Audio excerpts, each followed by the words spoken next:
Hey everybody, what is going on? I hope you guys are all doing well, and welcome to another tutorial video. In this video, I'm going to be explaining to you guys how you can add WhatsApp to your website on Wix. So let's get right into it. Now, what I'm going to be doing is I'm going to be creating a button which has a link to a direct WhatsApp chat. So let me show you how that is done.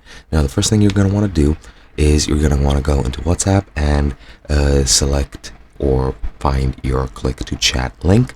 It is basically a functionality where you have a specifically generated link which somebody can click and create a chat with you. I forgot what it looks like and I cannot find an example link right now, but you're just gonna have to trust me and locate that link yourself on WhatsApp. Once you've done that, what you're gonna want to do is add a button onto your site. Just go into add element, then go to buttons, and then select either basic buttons or stylized buttons.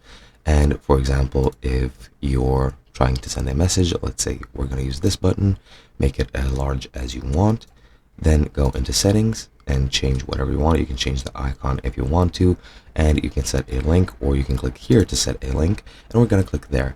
And now, as you can see, we need to select web address, and you're just going to paste the click to chat URL over here, just so that people can click it and have access to your chat. And you can select for it to open in a new window, which I prefer, but once you're done with that, you just need to click done in the bottom right over here. And once you click that, your chat will be linked, and whoever presses that button will be able to chat with you. And that's basically it. Hope you guys enjoyed, and I'll be seeing you guys in another video.